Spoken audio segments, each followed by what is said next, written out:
Hey guys, this is Don Airey from Deep Purple, and you are listening to the Deep Purple podcast. It's been a pleasure.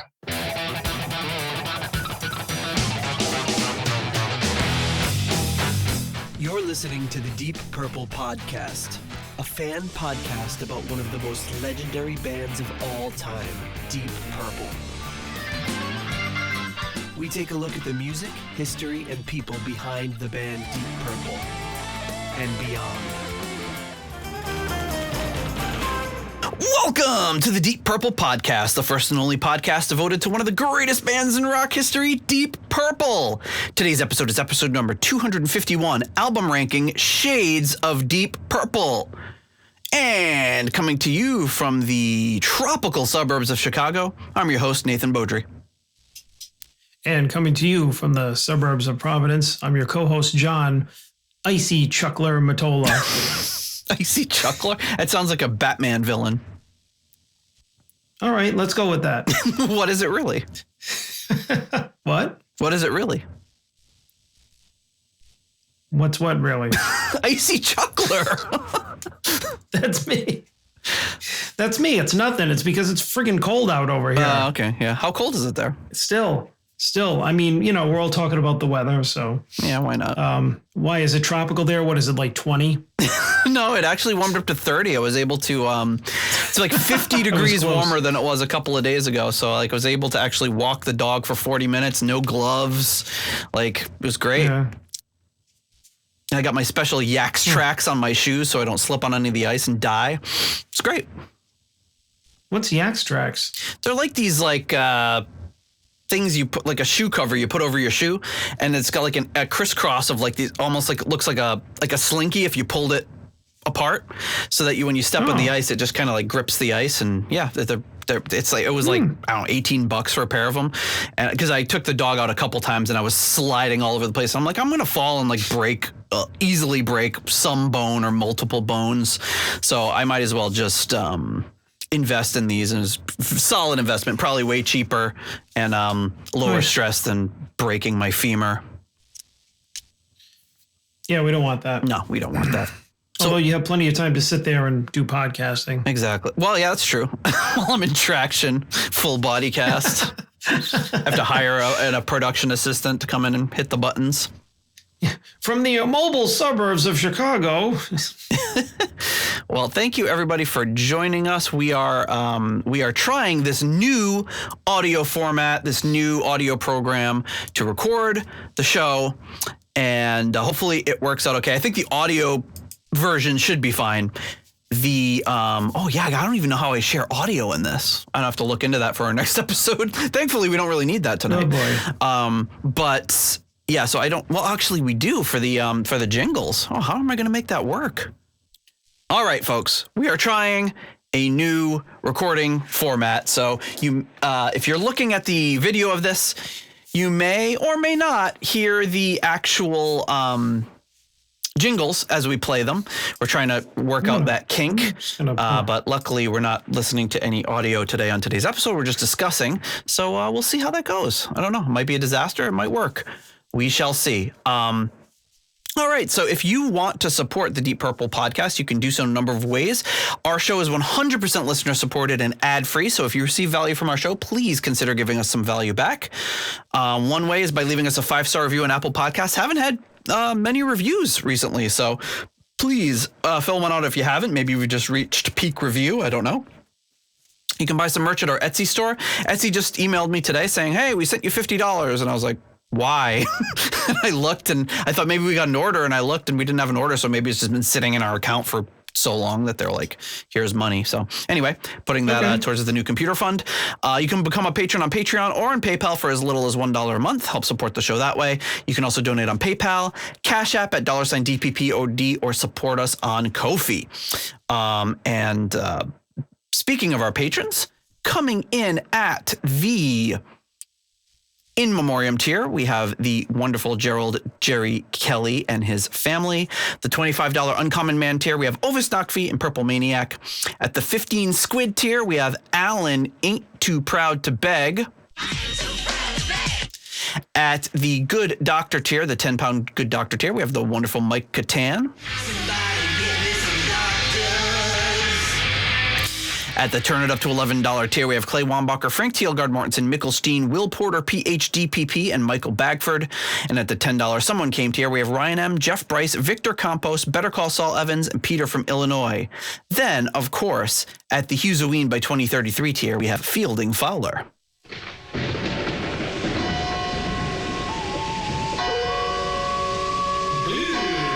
Always wondering where that bleh is going to hit. I'm sorry that you can't hear that on the live stream.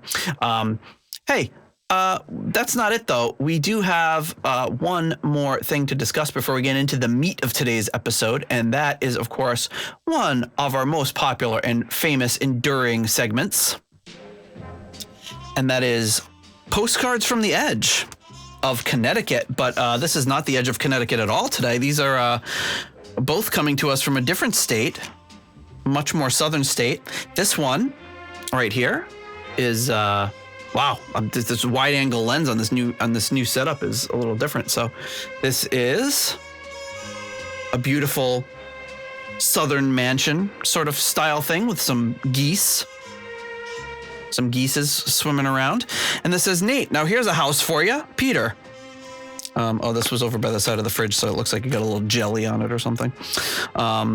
So this is East Facade from the Slough in Fort Lauderdale, Florida. The Bonnet House, not Graham Bonnet. Wait, did we do this one before?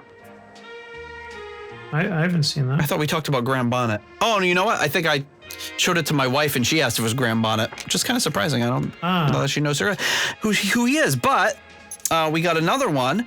This one's dated January 17th. Another beautiful Fort Lauderdale for you. Whoop. Fort Lauderdale Beach. This one says, Nate, now here's a beautiful view for you. Looking forward to the live stream on January 22nd, which is today. He's looking forward to this live stream where we review Shades of Deep Purple again, but rank it so a little differently than our first episode. So thank you very much, Peter, for the wonderful postcards. Appreciate it. And got a few little technical difficulties leading up to the episode, but we're in the clear now, baby. Not even God could stop us now.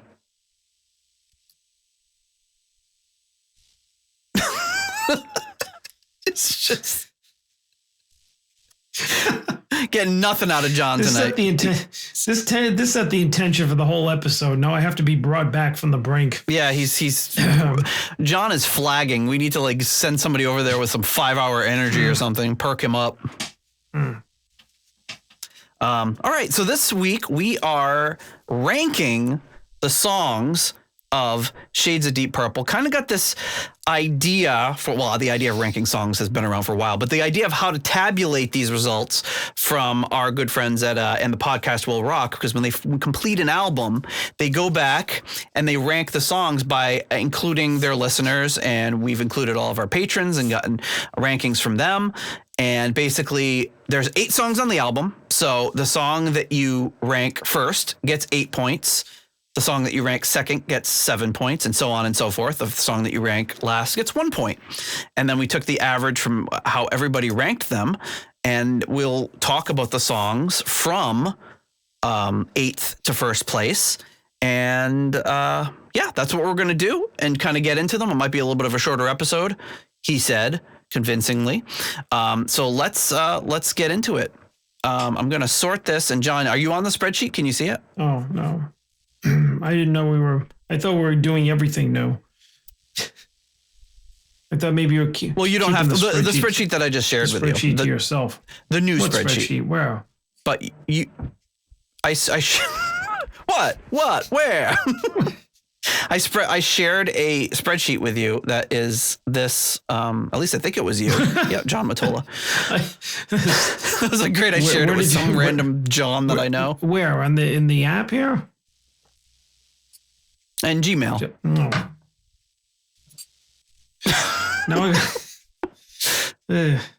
So no, it's not a big deal, because if you want to follow along in it, you can. But if you don't, it's it's not unrecoverable, because I'm going to tell you what the rankings are. Well, I haven't got any email since 2 hours ago, so. What? I don't have it. Really? It says shared with one person, John Matola. Oh, wait a minute. Oh, wait, there it is. Oh, there it is. It popped through. Oh, wait a minute. This is just all right. This is just a regular spreadsheet. Oh, it's all cockeyed. It's all cockeyed? Why? It's all sideways. Sideways? See? Oh, sorry. Go to the tab that says shades. Hey, there it is. It should be all colorful and beautiful. Lots of conditional formatting. All right. Mm-hmm. So I've sorted it from last to first, and should we go through it? Yep.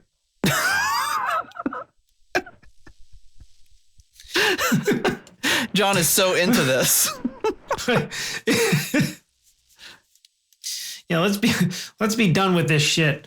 All right, no, what am I looking at? Am I looking at it's sorted right colored, now. No, not the colored charts. Where am I looking?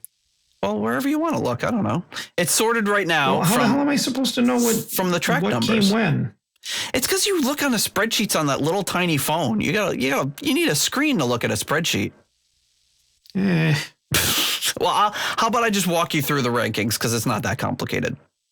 Yeah, go ahead. But if you want to open up the spreadsheet and follow along and just establish any data that you've come to on your own, you can certainly do that. But coming in at 8th place.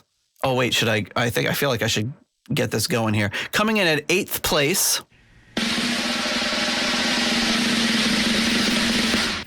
is Prelude Happiness. I'm so glad. John's already shaking his head. Travesty. So this was the big sticking point that we had this morning that caused John to send me the following text message. Bullshit. Matola's rules are nothing. I'm quoting exactly what you said. Prelude Happiness should not be tacked on to that garbage afterwards. Yeah, I agree, but it is per the rankings here. So, against my better judgment, I ranked it last as well, and I didn't want to. But I mean, I'm not going to put "I'm so glad" anywhere near first. No, I couldn't do it either.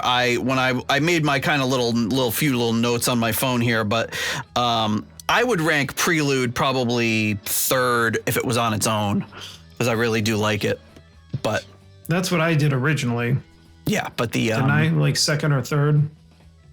Because I was listening to it and I was like, on its own, I'm like, wow, this is a banger. Yeah, it's pretty cool. So looking through the rankings here, it's ranked pretty low by almost everybody, obviously explaining the score. It got 40 points total. A lot of 7s, 8s, and 6s.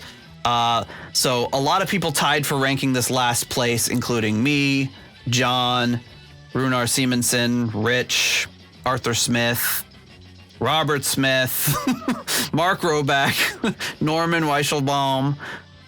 So all ranked at last. The highest ranking it got was ranked number 3 by someone in the chat right now, and that is none other than the Gardeau. Ranked at number 3. So he may be just allowing the Prelude to, or maybe he just likes I'm So Glad. I don't know. But maybe allowing, he's in the chat. He can explain himself if he wishes. But it's possible that ranked it high enough for him to pull it out from where it was. Any other thoughts on the song from anybody in the chat or from you, John? Oh, Peter's asking if I have his comment. And you know what? I do. I forgot that there's comments here. So from Peter, his comment was, where is it? Is that Peter's? Oh no, this is Peter's. Peter's comment, Prelude Happiness, I'm so glad. Did DP rip off the organ riff from The Ghost of Mr. Chicken? Okay, I don't know what that means. Maybe Gardeau is just a glad guy. I don't know. What's The Ghost of Mr. Chicken? I think that's isn't that a Don Knotts movie? Is it? I mean, I have no idea. I don't know. Oh, yeah, he said the Don Knotts movie. Yes, okay. I got it. Yeah, but it's yeah. I mean, I listened. Yeah, I know it was tough. It was tough, but I had to put it at the bottom because I'm so glad. It's just like I like the song, but I don't like their version of the song because we have heard other versions of it where you know that I've liked it in the past. But what? I'm so glad. Yeah, by other bands. Have we? Yeah, we've heard other versions of it. From who did a version of it? I don't know. Okay, that's good enough for me. It was probably on one of our I can't remember. I mean, it's probably like on one of our episodes where some band from the 60s had done it, and I remember just saying, yeah, this is actually not bad. I don't like the Deep Purple version, or it's just really, it was just really just so repetitive. But I mean, the Prelude Happiness, I actually really enjoyed it because it was so dynamic and energetic, and it should have, I don't know, I wish it was its own thing, but oh well, it can't be. Okay, so I'm So Glad is a Delta blues style song originally recorded by American musician Skip James in 1931. James's recording on compact disc by Yazoo Records. It's been recorded by early blues artists. Cream reworked it. That might be what we're thinking. Yeah, from Fresh Cream. Stevie Wonder says Runar, so that could be one of them. I mean, I've heard it before. I'm most familiar with Cream's version. I just never thought it was like a really awesome song to begin with. No, I don't think it's awesome at all, and Deep Purple's song is less awesome than others. Trying to think of what else. The Deep Purple added an intro entitled the song Prelude Happiness, I'm So Glad, for their first album, Shades of Deep Purple. John Lord's organ flourishes, weaving classical riffs and unexpected arabesques into I'm So Glad, which sounded rather majestic here, according to AllMusic's Bruce Eder. So there you go. I'd agree with that. Yeah. So I guess it was originally like a spiritual, but yeah. Not good by Deep Purple. Probably one of their weaker songs in my opinion. I think we talked about this. I think, when did we review this album? Episode 3 or something. I think I probably my thoughts from then probably, if anything, have only turned more negative on this song. So what else? Anybody else have any? Let's see. Who else has some thoughts about Prelude Happiness? I'm trying to look here. Next. Talk about the next one. Why are we spending so much time on this song? Well, what about the prelude part? I guess we talked about how it's a banger. Yeah. All right. Well, I mean, the prelude part I would put so high up. What was it on my original list? Do you remember? Well, let's look. Before you told me bullshit Matola's rules. You ranked it number 2. Yeah. All right. Yeah, because I actually listened to it a couple of times yesterday, and I was just like, yeah, this has got to go at the top. Like, it's got to go near the top, because it's, like I said before, it's just that was just a really kind of really exciting instrumental from them, especially like the part that really caught me was the end when they go dun. You know, they were just really like, I mean, and the one thing is the way it was produced too was Ian Paice's drums were really sticking out to me, because it made me think like, I mean, you know, he was always like one of our favorite drummers, but I'm just like, you just picture him, he's like 19, 20, you know, with all the energy in the world, just friggin' going nuts. Yeah, that's the guy who played on Shades of Deep Purple. You could, yeah, exactly. He's the guy that played on Shades of Deep Purple. So you could picture him just like going nuts in the studio. I just thought it was, you know, a great original piece from them. Yeah, I agree. All right, should we go to the next song? Yep. Trying to see if there's any other comments. I know that makes you mad, but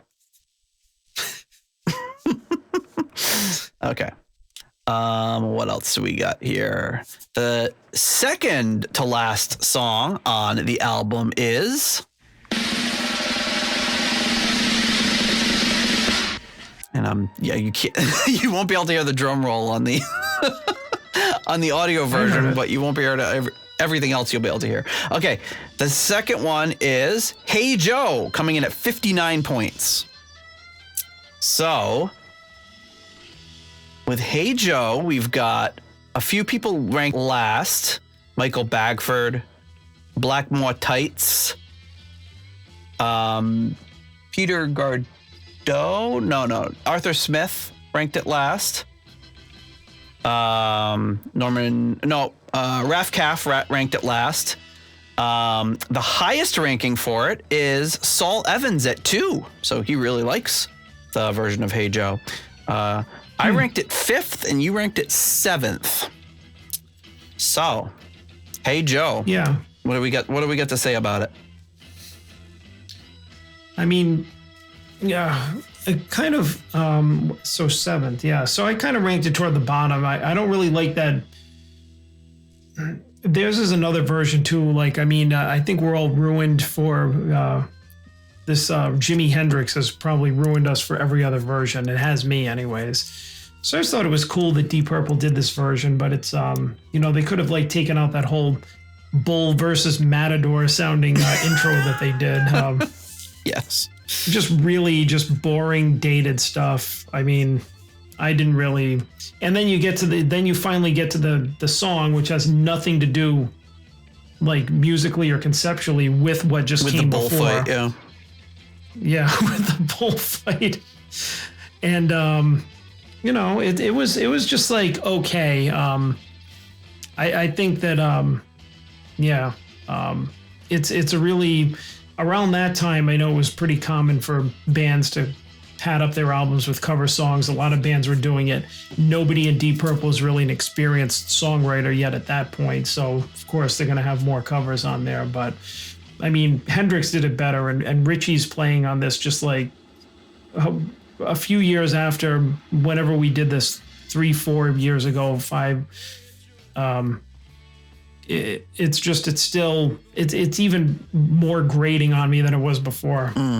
Yeah, I think I feel like Ritchie's guitar was just like out of tune for this whole album. I just don't like what he was doing on this album. I think getting into like his guitar playing, which it's more noticeable to me now than ever, but it's his bends. Like, it's like he can't bend to those notes quite. And I don't know if it's just, it could have been anything. It could be the monitoring he was getting. You couldn't hear the bends that he was doing. Mm-hmm. Like, the rest of his playing, I think, is pretty good. But he keeps doing these bends and comes in like out of nowhere, like, he does these really loud kind of out of tune bends. And it's like a sore thumb, really. I mean, that being said, like Lord's playing on the album is fantastic. Yeah. I mean, he's sounded as great as he always did. So, I mean, yeah. I mean, we're hearing the same thing in the chat. They weren't given time to write an album. They weren't given enough time to even eat a sandwich, let alone record the album. But I mean, we're just sitting here face to face with the final product. So it is what it is. Yeah, I think your point about the opening is great.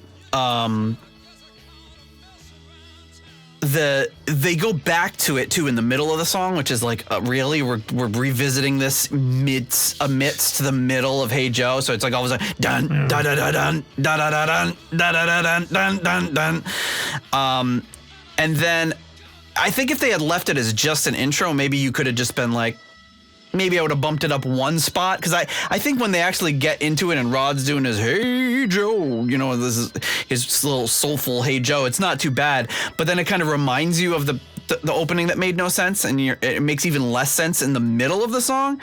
And then they go back to it at the end, and it's like, why are we revisiting this? Like, what is this? I guess that they're putting their own stamp on it, but it's actually like they're not even putting their own stamp. They're putting somebody else's stamp on it, because it's not like they're a flamenco band or something. Like, what's exactly. What was the need for, if they had put on some sort of like dueling organ and guitar thing, that would have been perfect, but it wasn't at all.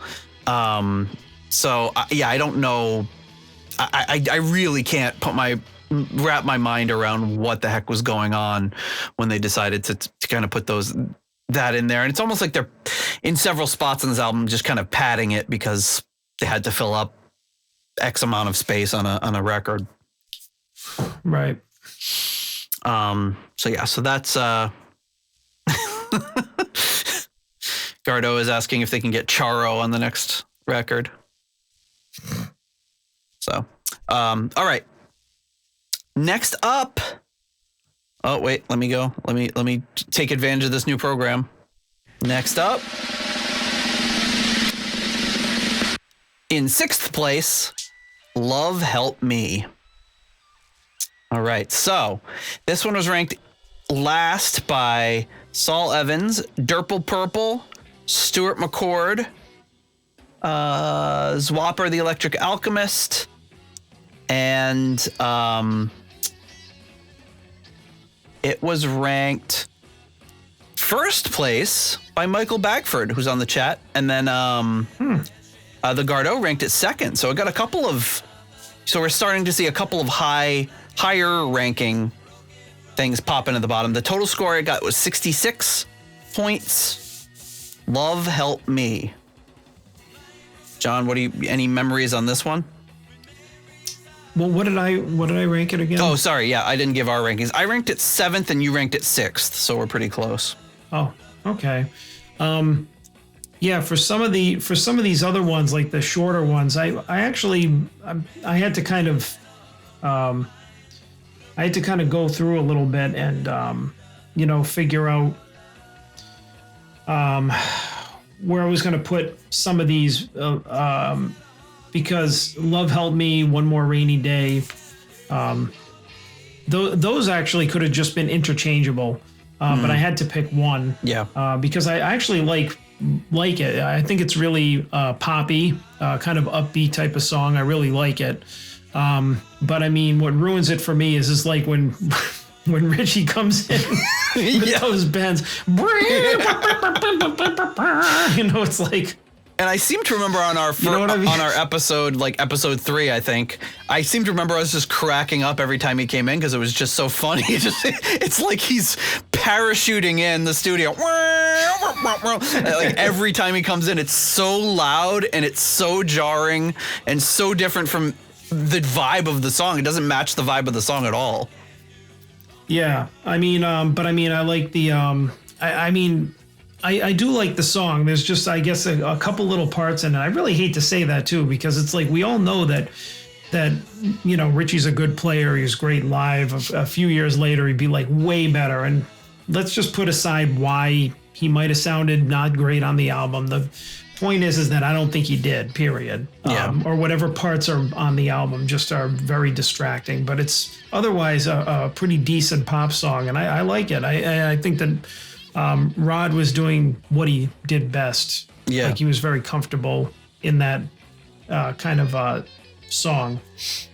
Yeah, I'm surprised that you liked it as much as you did because it's usually that kind of more generic 60s sound doesn't do much for you.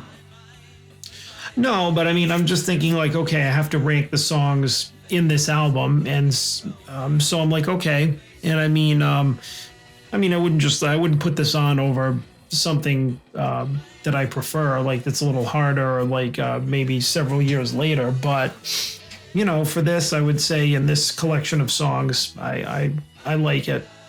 Yeah, Michael Bagford in the chat says, Ritchie said that wasn't great. Let me do another take, and the producer said, "No, we got it. We're done." Maybe in those days he would have had less pull with the producers. Will Porter didn't submit his ranks, but he said number 4 for him. So I can, you know what, Will, I'm gonna put you in at the end here, and I'm gonna tabulate these. So I'm gonna put you as number 4. Hopefully it doesn't change the rankings too much, but if it does, hey, so be it. I'm gonna put you down for what were we talking about? Love Help Me. I'm gonna put you at number 4 for that one. So, if anyone else is in the chat, I think everyone else gave their rankings. I'm not sure, but if you didn't, just let me know and I'll add them real time. But yeah, I think, I have in my notes kind of the intro. I think they do it a few times on the album, not just here, but it's got that similar intro to Hush where it's just like this, bah, everyone hitting it all together. And they kind of do that theme throughout the album. And then, just the the guitar effects that he comes in with after every, I don't know if it's every chorus, but maybe like every chorus verse, every time he comes in with the guitar, it's just, I have a hard time not laughing. And I don't think that's what they were going for. I mean, I don't know. I think less would have been more, because you had that. And then if they just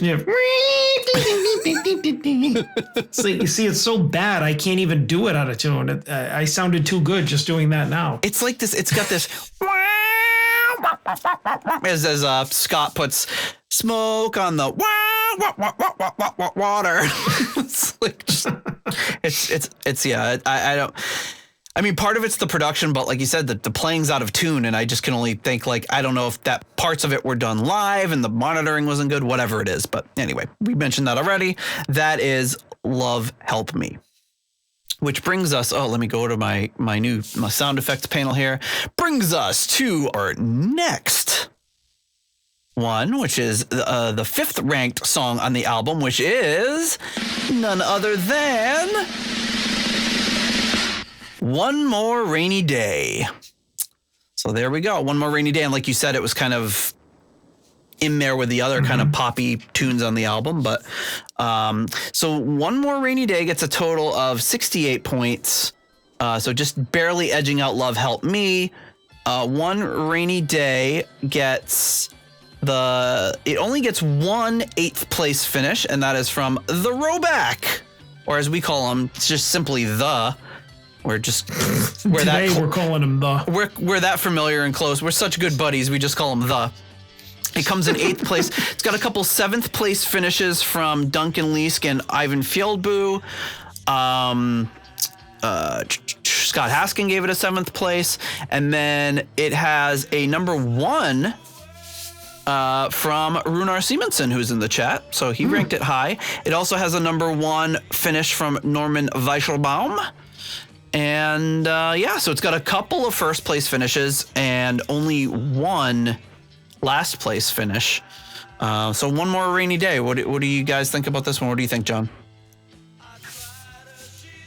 Well, like I said, I think that One More Rainy Day and Love Help Me, I could have flip-flopped them, but I had to give it to One More Rainy Day because I thought it was, I was listening to it and I thought it was very, it was another one that I thought was really poppy. I thought it was good. I thought that there was too much like doubling on Rod's vocals. Like I feel like this song, when he's like changes, he had like he had those effects like turned like way up, or they had those effects turned way up. But yeah, the chorus is really melodic, and Lord's melody, the I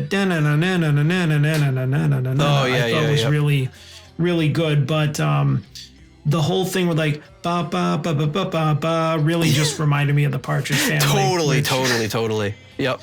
Which is, a guilty pleasure, but as evidenced by the shocking amount of vinyl that I have by them that I discovered recently. But I mean, Partridge Family was early 70s, but they very much recorded everything in the vein of that late 60s, because it sounded very similar to this. But I mean, to me, I have like decent, good memories of it. And overall, I don't find it an objectionable song. And plus, I don't think that there's any solos in it at all. Yeah, I made a good mention of that. Oh, Gardo is asking me. I keep forgetting to read the comments. Some people sent comments and some didn't. So let me look at Peter's comment for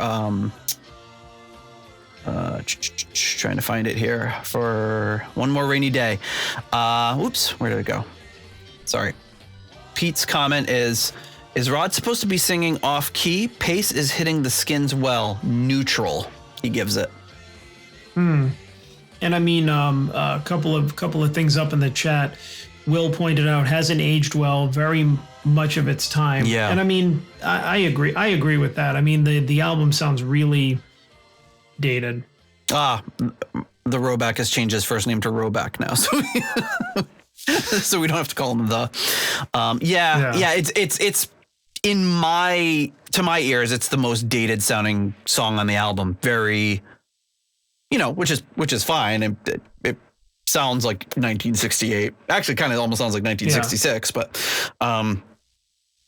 nothing. Yeah, very poppy like that. Nothing shocking about it. I've added Will Porter's rankings, and the only thing it didn't necessarily change any of the rankings, but it did make Love Help Me and One More Rainy Day have a tie. Because they were very, very close, but everything else remains the same. So, which is fine that we're doing it this way. So everybody else feels the same way that I do, I think.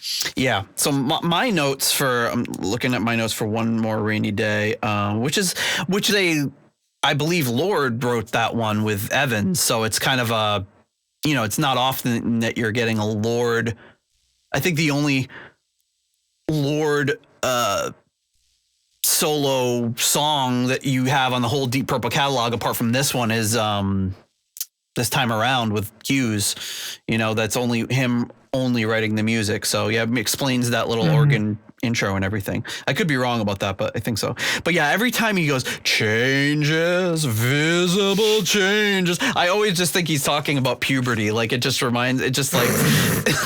and I think I probably said this on episode 3 because this is not a new thought for me.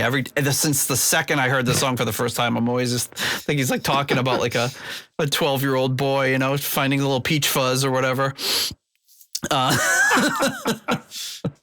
Hair in places it hasn't been before. If I go back to episode 3, I'm probably making the same stupid joke. Yeah, very 60s. I can imagine like another band doing it better than them, like a band that had like tiny hairs coming so fast. Gardo says yuck. He doesn't like this angle that we're taking with it.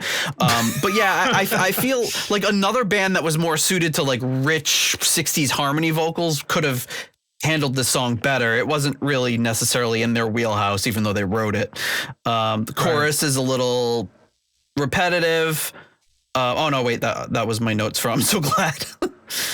Yeah, and then I put in the na na na part because that was, that's almost to the point of parody. Like if the guys who did Spinal Tap are doing like a parody of this kind of music, they would have written that part. Yeah. And yeah, I also wrote in no solos, which is kind of funny. Yeah, but I mean, I think that upon this listen, I was grateful when there were no solos. Yes. To be honest. Well, I mean, if you think about it, Ritchie really didn't get a lot of a showcase on this album. And I mean, I guess that's a good thing. And a lot of times when there's like a Lord solo would come up, I'd be like, oh, good. Oh, good. That's which kind of solo it is. I could imagine another band of this era or the 60s covering this song. And I'm surprised. I mean, I'm sure somebody somewhere covered it, but I'm surprised that like, the Mamas and the Papas could have turned this into like a hit, I think. But it just with Deep Purple just wasn't really them. So. Right. Michael Bagford's asking if Ethel Merman could do it better. Changes.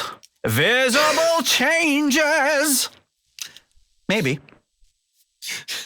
But we'll have to leave that in our mind. So, hey, we're at the halfway point through these songs. So better time to thank our next level of patrons than right now. And coming in at this level, at the core level, we have at the $7.77 Keep It Warm Rat tier, we have Michael Vader. At the $6.99 Nice Price tier, new Nice Price tier, we have Spike the Rock Cat and Shirty. At the episode $6.66 tier, we have Steve Coldwell and Arthur Smith. Getting support from the patron Arthur Smith. Anton Glaving and Charles Meadows. At the $6.65 Almost Evil tier, we have Kenny Wymore and Richie Sucksmith. At the $6 What's Going On Here tier, we have Richard Fusey. At the $5.99 The Nice Price tier, we have Robert Smith and Carl Hellberg. And at the 60 kroner tier, Scandinavian Nights tier, we have Newt Morton Johansson. At the $5 Moneylender tier, we have John Convery, German Heindel, Adrian Hernandez, Jesper Alman, Alexi, The Perfect Stranger Slepikov, Kev Roberts, Percival Frequency, Scott Zern, Cynthia Doobie, Raf Calf, and Coyote Bongwater. Thank you so much to all of you for your generous support of the Deep Purple podcast. All right.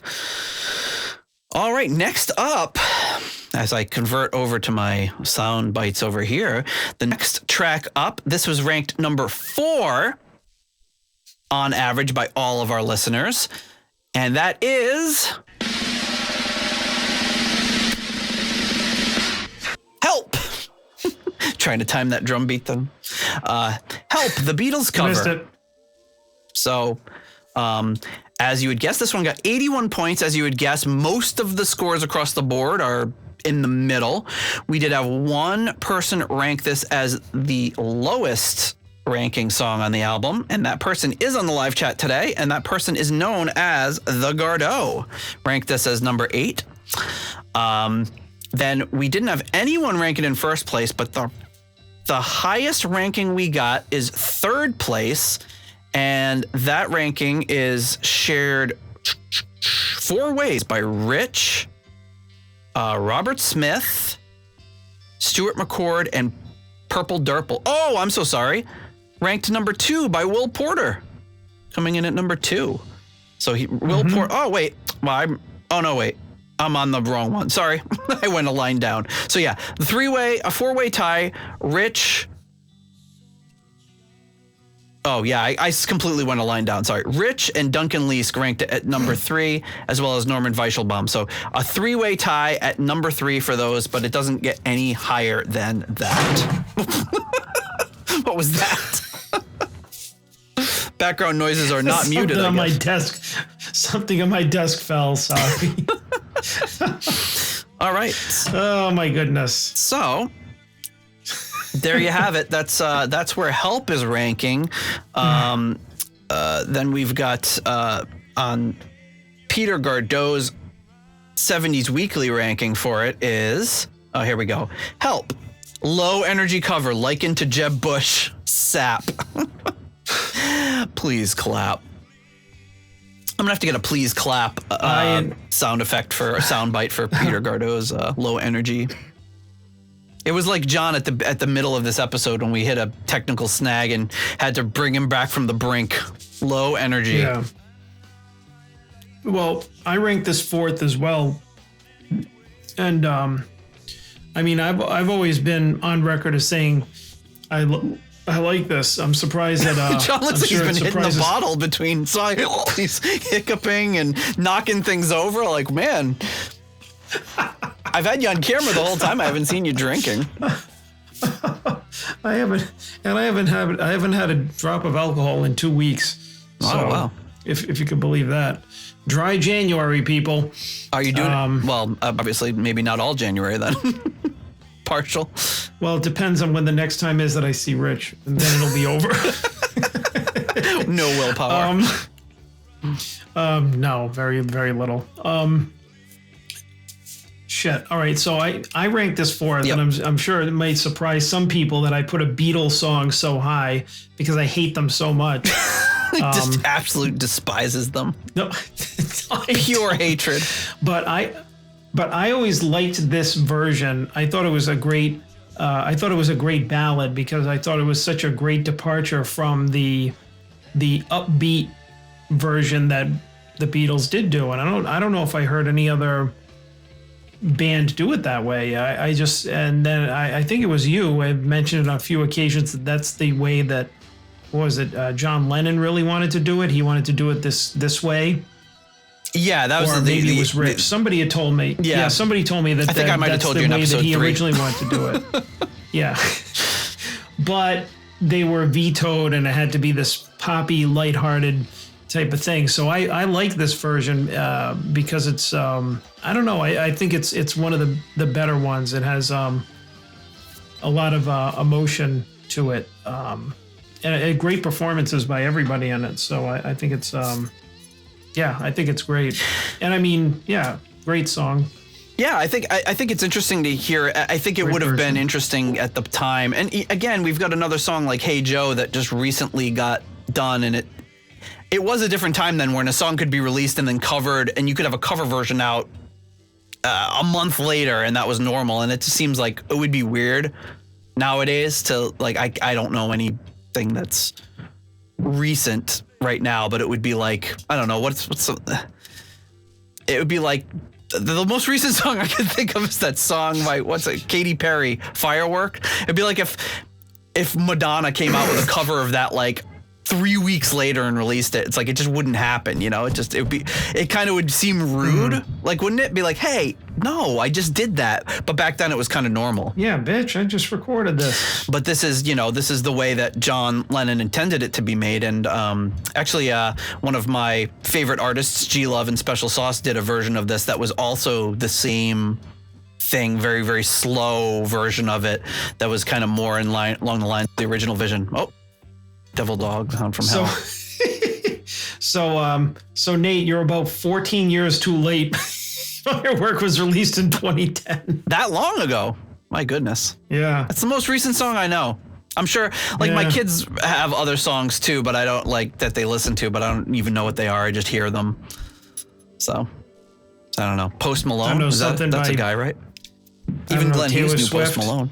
Taylor Swift. Oh, there you go. Taylor Swift. I probably know a few of her songs. Although, I mean, at this point, isn't she's re-recording all of her albums, so who the hell knows when all that was from, you know? Yeah, exactly. But I get what you mean. If there was if there was a new song out and then another popular artist all of a sudden put out a cover of it, everybody would be like, what the hell are you doing? Yeah, exactly. It would seem rude.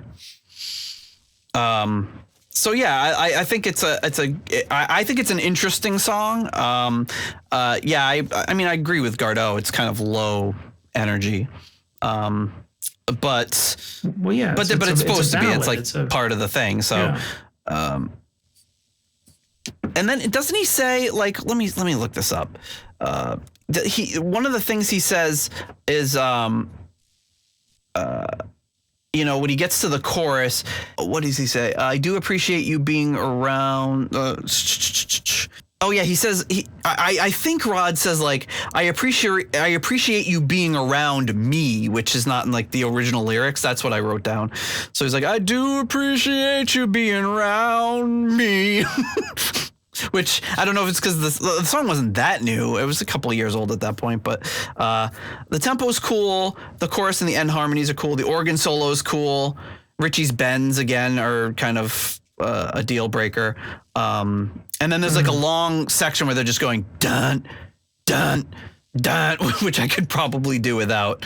But other than that, it's kind of interesting. I think it's cool that they put their own stamp on it. And I wonder if they knew the story of how Lennon wanted it to be more of a ballad, and that's why they did it, or if they just did it because that's what they wanted to do. But we may never know. Maybe if we can get Nicky on the show, he'll remember. But yeah, that's Help. Okay, which brings us to our next song. What do we have up next? The next track we have up is... I don't have a drum roll, but I do have my dog growling at me. What are you growling about? All right. And the next one is... The next one is... It is... I keep missing that last beat. And the Address. So there you go. And the Address. This one was a big jump from 81 points for Help to 126 points for And the Address. So a huge jump there when everything else was kind of... the last three songs, definitely, there's a huge gap between song 4 and 3. And the Address gets ranked number 1. Well, let's see the lowest ranking. Number 6 by... The Gardot. The Gardot is the outlier with a lot of these. Let's read his rankings here. Yeah, he's got a lot of contrarian opinions. Yeah, here. He's just being contrary. And the Address, instrumental. Where are the go-go girls in the cage or a drug deal gone bad scene on Mannix? Neutral. Okay. So he's neutral. Oh, they got a snort out of me. Neutral on And the Address. That's his 70s weekly ranking for it. Okay, that's pretty good. Any other? A lot of people just kind of sent them and didn't necessarily write any. And the Address, yeah, nothing from there. Oh wait, here we go. Mark Roback, I think, had something. Mark Roback has maybe. Oh no, I guess he didn't include a. So he only included for a few other tracks.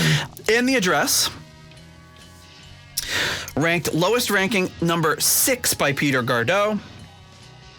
His notes, where is it? Notes, instrumental, Where Are the Go-Go Girls in the Cage, or A Drug Deal Gone Bad Scene on Mannix. Neutral. He's a neutral. So he's at number 6. Well, he's neutral on this one, so that's actually not bad for a neutral being 6th place out of 8. What did he rank? He ranked Help as sap, so he didn't rank anything bad. On And the Address, we got a few people ranked at number 1. Ivan Fjellbu, Duncan Leask. Just the 2 of them. Then there's a bunch of 2s. I ranked it 2 and you ranked it 2. Yep.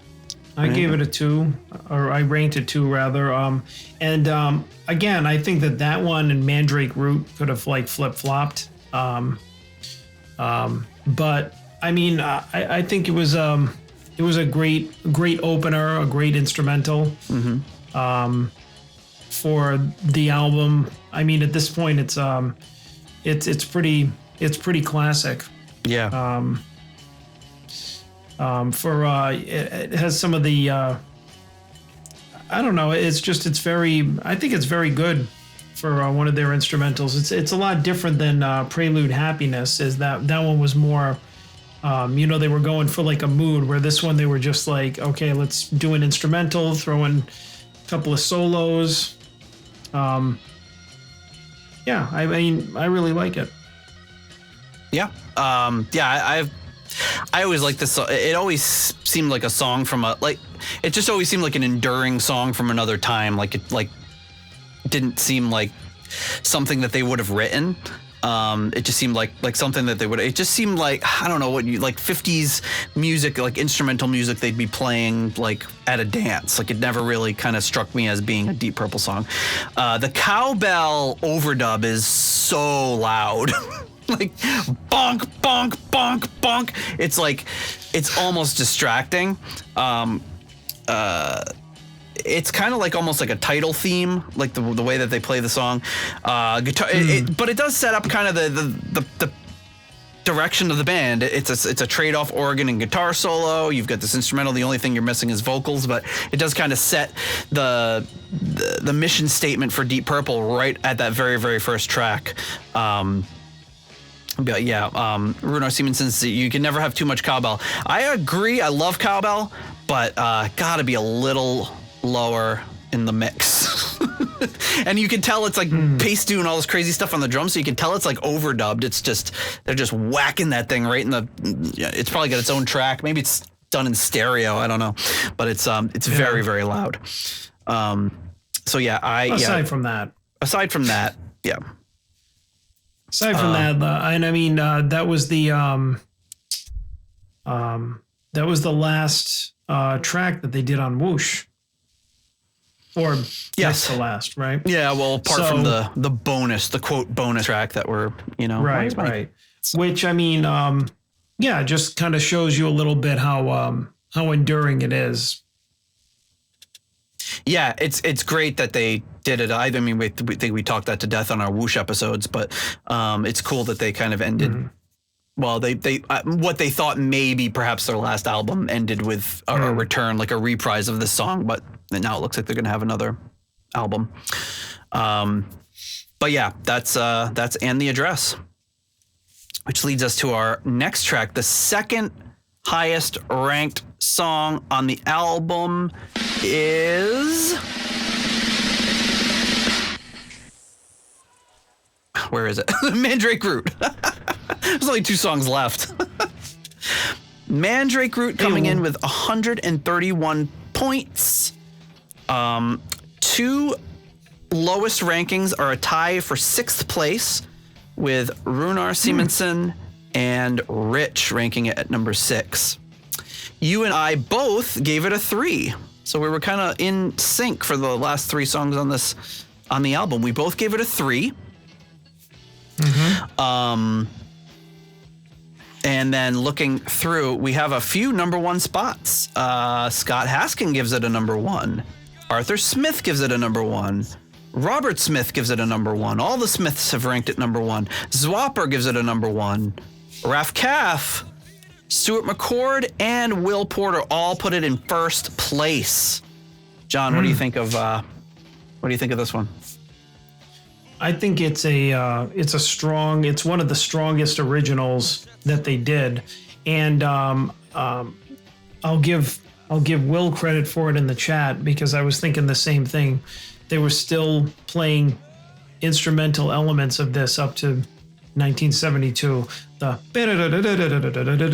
Yep. Which I always thought was cool that they did a nod to some of the kind of instrumental stuff that they did in Mark 1, in Mark 2 and Mark 2 and beyond. I think I don't know if they did this in any other versions, but that kind of like, it sounds very stiff on the album because they probably hadn't worked it out yet. But that one part definitely got a lot more fluid as the years went on. But I mean, aside from that, I think that it's great because Rod is just singing, dry vocals, maybe a little reverb. It's got a nice chugging beat. It's kind of heavy. They do that little instrumental section in the middle, like they don't on every other song on the friggin' album. Yeah, I think it's just a really one of the strongest songs with vocals on the first album. Yeah, for sure. It's when I was looking at these songs without listening to them again, I ranked this one at number one, but then I went back and listened again, and that's why I bumped it down, because I feel like live they kind of fleshed this one out a little bit better. I think the thing that holds it back a little bit is the little jammy part in the middle is a little. It seems forced because it's like a studio jam, and they would kind of refine that over time. I don't know what's at the beginning. Is it sounds like almost like a lawnmower, but it's got that great Hendrix thing. That bum bum bam. It sounds like this kind of foxy lady sort of thing going on, which was not unintentional. I think the instrumental tease in the album is kind of indicative of what they're going to become as a live band. I just don't know that fully works on the album. And then he's got that thing that he puts in there too. That's from You Fool No One. He does it almost note for note, and then kind of recycles that 6 years later or whatever. And I really like that part. But yeah, it's a cool. It's a cool track. I really like the song part of it, and I would have liked if it was more of just a song on the album, and then they would do 35-minute versions of this live. But I feel like the jam, instead of making it a jam part on the album, would have been cool if they just worked in solo sections and went back to it instead of making it feel like they're going into a live jam when they're not. But yeah, the Mandrake Root. I love his out of my brain. Yeah. He's so I don't know, just something about the bodastical way that Rod Evans sings that. Yeah. But yeah, that is Mandrake Root. Scott says it would be the first thing he listened to every morning was Mandrake Root. The first song that they ever wrote. Yeah. It's a historically important song, and they would do this well into the Gillan era. I wonder when the last time they played it was probably 70 or 71. I don't think they played it much past that. I don't think they busted this out, post reunion. I don't think they were doing this on the Perfect Strangers tour or anything. And then it kind of really don't need a drum roll for the number one song, because you've probably all figured it out by now. And the number one song, we're gonna do it anyways. Hush. That's right, folks. Hush came in number one, which isn't super surprising. You know, my sort of thinking I was being like the Gardot and being what's the word? Contrarian. I wanted to rank Mandrake Root number one, but then I listened to it again. I'm like, no, there's a reason why Hush is what it is.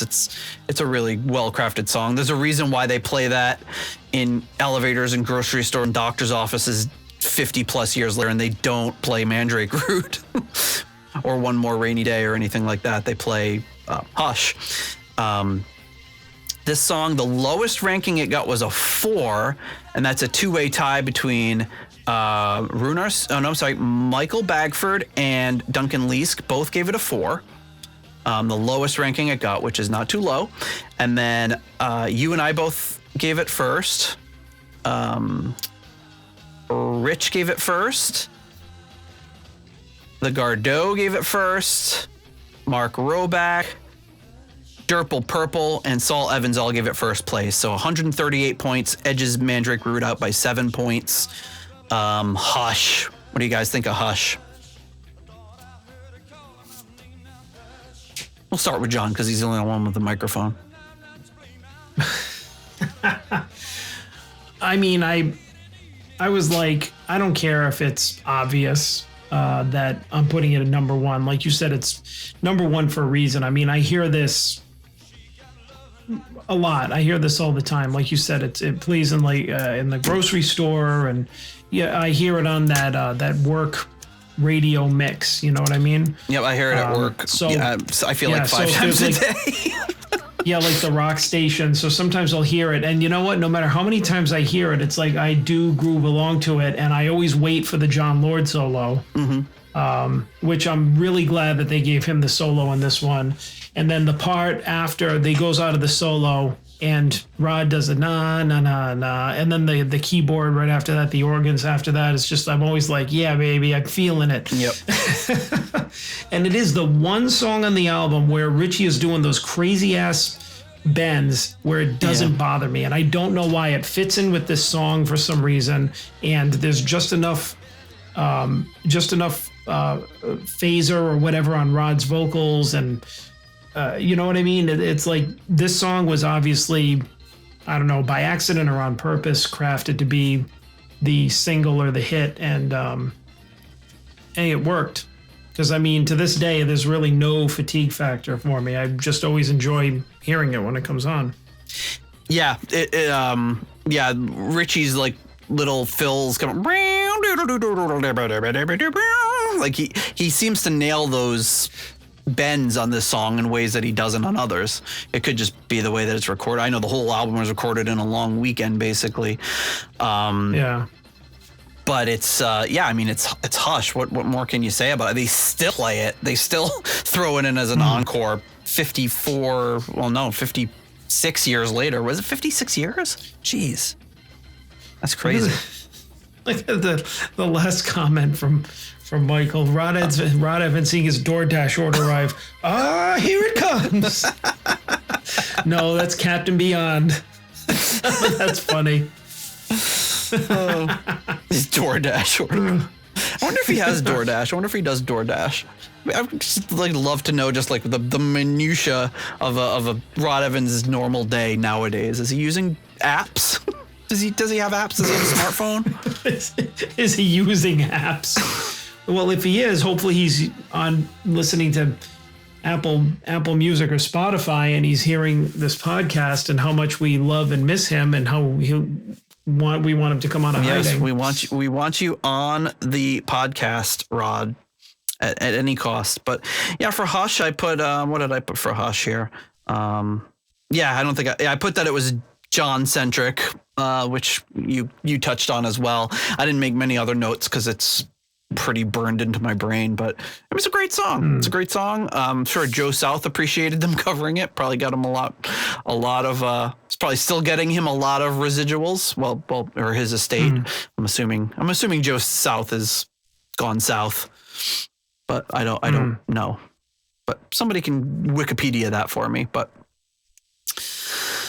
Yeah, that's the rankings for the album. I think, as we get a little more into their catalog, or if we do similar shows for other albums, we'll probably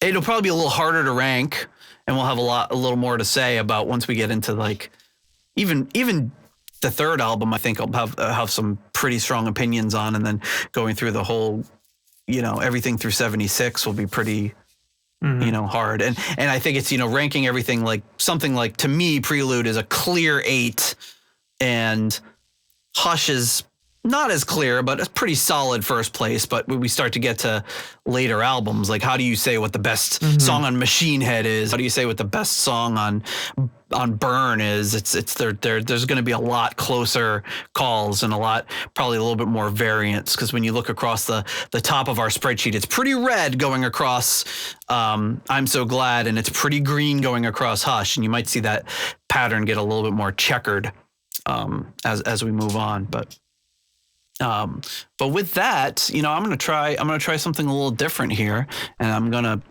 actually share this with you so you can actually hear the jingles. Will this work? Let's see. Share screen window. Oh, here we go. If I share this with you, you'll be able to hear the jingles now, and that'll be a little bit better for you. We'll have a better close to our patron, but excellent. At least you should be able to hear it. So thanking our last gaggle of patrons, which is of course the core level. I'm sorry, the foundation level. Of course, I'm wrong. At the £3.50 Deep Purple New York tier, we have Lord Longford. At the £3 aromatic feed tier, we have Siren Ford and Richard Brees. You don't hear it? No? Nope. All right. Oh, well. Let me fix this. All right. Learning. Oh, wait, stop sharing? Oh, yeah, stop sharing. Oh, it's really glitching now. Maybe we've made a mistake. It's a good thing we tested this on this episode. Maybe we'll go back to Zoom. Yeah. I wish I hadn't paid for this. Oh, jeez. All right, here we go. Do we do this window? How does this work?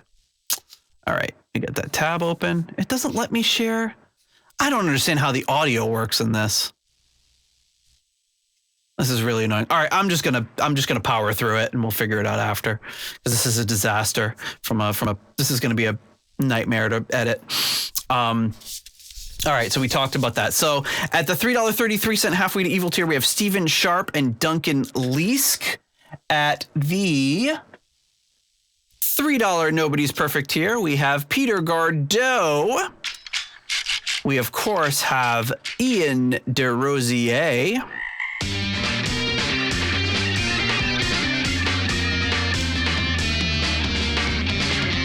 Mark Roback. We have Stuart McCord, and then we have Flight of the Rat Bat Blue Light. We have Ivan Fieldboo. Runar Simonson. How are we gonna do JJ Maselli? Stuart, JJ Stannard, Runas Adequacies. How are we gonna do this? John Maselli. Oh, you're going to have to guess what he says. I love those little rats on the motorcycle. Boom, boom, boom, boom. You'd never. That was good timing. You're going to have to listen to the audio, because you'd never guess in a million years what he actually said. We have Michael Boyette and Corey Morissette. And at the $1.71 I Want My Own tier, we have Rich Youngwe. At the 10 kroner tier, Karsten Lau. And at the $1 made-up name tier, we have the One More Leaky Day, Leaky Mausoleum, Stephen Somerville, Conchando 1999 Fanatic, Hank the Tank, Private Eyes, Ashen Lionel, Blackmore Tights, Steve Down to Earth Kohlers, Whopper the Electric Alchemist, Anders Engstrom, Ashley Still I Hear Burn Rose, ICDC, and Derple Purple. Thank you so much to all of you for your generous support of the Deep Purple podcast, where we're always experimenting, always trying new things, and always screwing up the audio on a technical level. So that's the service we provide. I have no idea how this will look on YouTube or anything else, but there you go. Shades of Deep Purple. Any closing thoughts? Yeah, not as rough of a listen as I thought it would be. I was kind of excited because we get to go back and revisit some of these albums, which when we were first starting, we're like, well, once we do these, it's all done.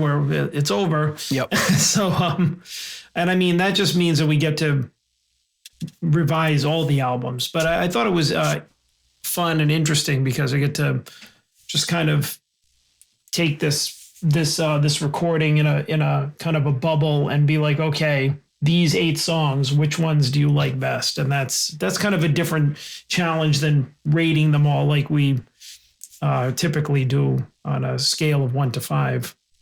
Right. So yeah, I thought it was a lot of fun. Definitely a couple of things that I was thinking of is like, still don't like Ritchie's playing. Album still sounds and feels very dated. Too much reverb on almost everything. I guess not as much of a slog as I thought it would be. No. And it does. When I hear like Rick Wakeman say this is like the best album of the 60s or something, I'm just like, really? I mean, no, I really wish that we could say that this was one of those debut albums that changed the world, but it did not change anything. No, it took they took a little time to get going and get this steam, and really hit their stride, and they really didn't hit it until In Rock. I mean, I think if they had done a 4th album with this lineup, it would have been very different from In Rock, but I think they would have hit another stride like that, because the 3rd album, I really feel like they were figuring some stuff out. It wasn't, they were really getting into their groove. They had some really great songs on that album. I mean, it was almost like night and day from the first 2 albums. Yeah. The first 2 are, I think, pretty comparable, but the 3rd one is really a difference. Their approach was different and the result was way, way different. But I remember when we first started the show, those first 3 album reviews felt like, oh my God, we're never going to get to the quote good stuff, like it just felt like forever. And now it's like, we just bang out these episodes. Like, we have no idea what's even coming out. We're just so far ahead and we just throw the episodes out there and it's like, they come out when they come out, who cares? So but I am looking forward to doing this format with some other albums and seeing kind of how they go. And maybe we'll, based on how this new software went, maybe we'll go back to Zoom. Because kind of a wah wah. Yeah. But I would play a sound effect for you, but you wouldn't hear it, so never mind. I don't like the camera angles on this. I like the wide angle here. Like, this is great. I think my video looks great. I don't know what the finished product will look like. I like some of the features with it. But overall, having used it twice today, I don't know that I'm sold on how this is like the greatest thing ever happened to podcasters. But I mean, after having used this for Zoom for all of our episodes, this is just feels jarring. Yeah, which I was expecting it to be different, but I thought the features would be better, and I think the features are not there. So, there's some simple things that we should be able to do that we can't do. But anyway, we can talk about that in a post-mortem. But thank you very much, John. Thank you, everyone, for joining us on this stream. And thank you everyone for sending in your rankings, whether you were on the stream or not. We really appreciate it. And we'll see you next week with a probably longer episode than this one. This is a little shorter than normal. So thanks so much, everybody. Talk to you next week. Thank you. Thank you for listening to the Deep Purple podcast. If you like what you hear and would like more episodes in the future, please donate on Patreon to support the show. You can also leave us a review in Apple Podcasts to help new people discover the show. You can follow us on YouTube, Instagram, Twitter, and Facebook for show updates. See deeppurplepodcast.com for more details. Thank you for listening.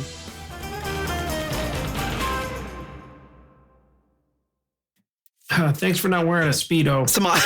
Some eye candy for our YouTube. Our YouTube views are going to plummet. Devil Dog, the Hound of Hell, Tuesday at 9, 8 Central and Mountain, right after the paper chase.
Please clap.